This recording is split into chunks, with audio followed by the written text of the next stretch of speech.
Port Charles is about to erupt with tension, secrets, and emotional bombshells as the week of June 16th to 20th, 2025 unfolds on General Hospital. In a twist-filled 5 days, alliances will fracture, truths will unravel, and long-buried secrets will set the town ablaze. Sonny takes matters into his own hands with a brutal confrontation. Meanwhile, Willow's fury stuns Michael into silence, and Emma Scorpio Drake proves she's not just a bystander. She's a storm that could blow Jocelyn's mission to pieces. Let's dive into the full breakdown of this drama-packed week.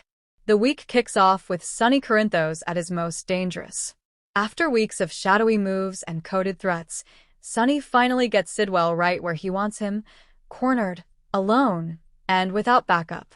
Sidwell, trying to mask his fear, pretends he doesn't know anything about Brennan's operations or the traitors in the FBI. But Sonny isn't in the mood for games. He handpicks Brick and Dex to orchestrate an off-grid interrogation in a remote warehouse. There are no cops, no lawyers, just Sonny, a steel chair, and the truth.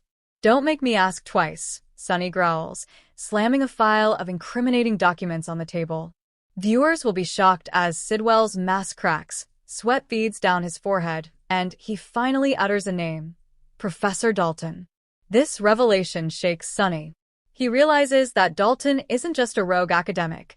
He's deeply connected to the criminal underbelly threatening Port Charles and possibly working with remnants of pikemen.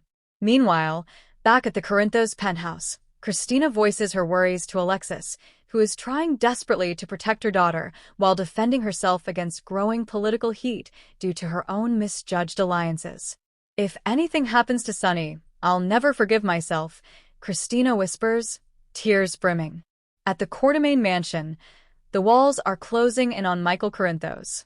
He's been balancing secrets, working behind Sonny's back, coordinating with Jordan, and quietly preparing for his father's potential takedown if things go south. But this week, Willow finds out.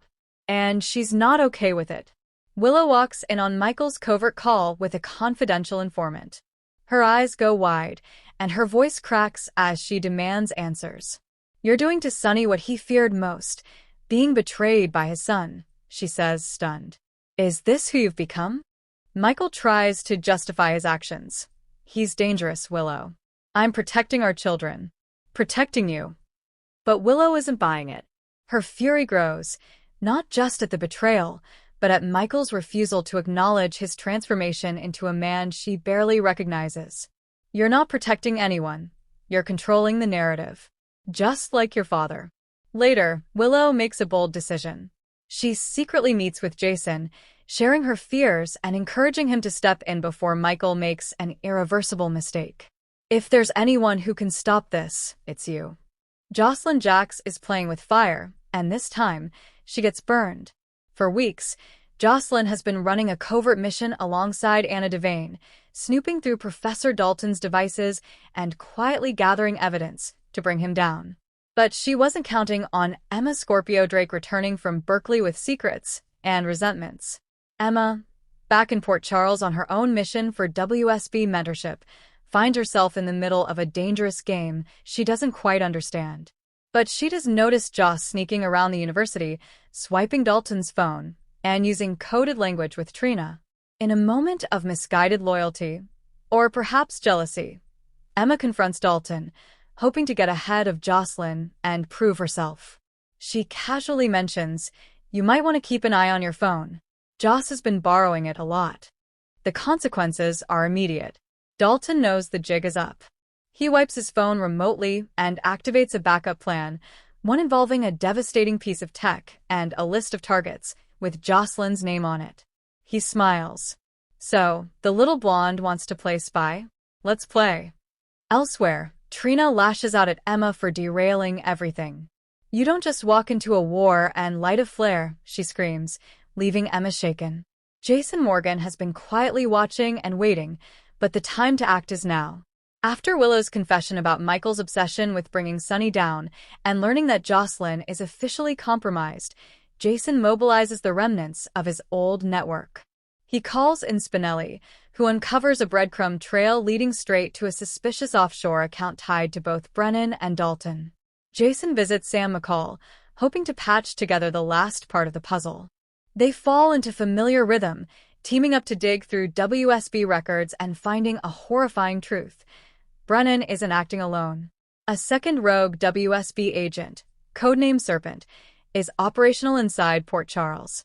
Sam's blood runs cold. She remembers the old mission file, the one that was supposed to be sealed forever.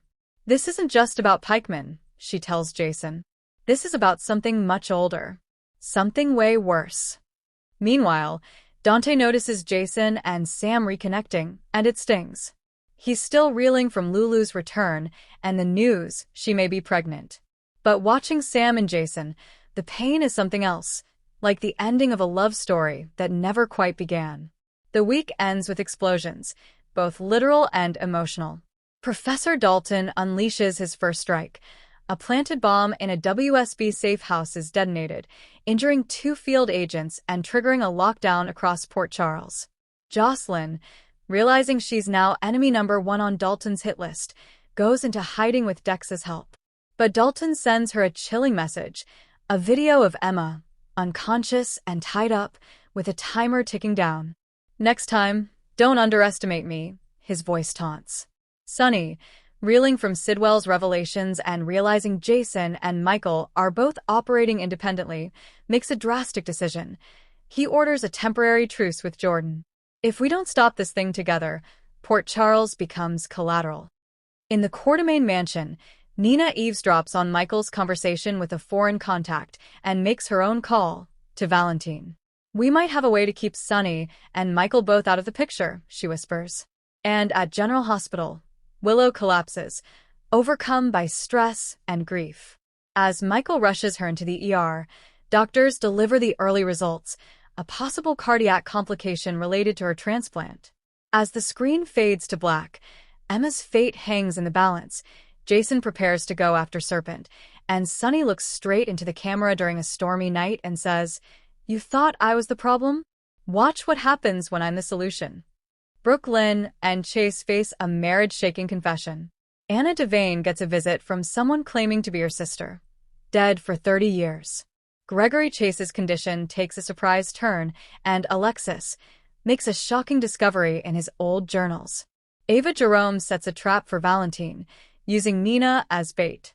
Curtis Ashford goes undercover to confront someone from his CIA past tied to Brennan. Esme's reappearance at GH shocks Liz, but she comes bearing a child who looks eerily familiar. Maxie Jones receives an anonymous package with a blood-stained baby blanket and a note. "It's not over."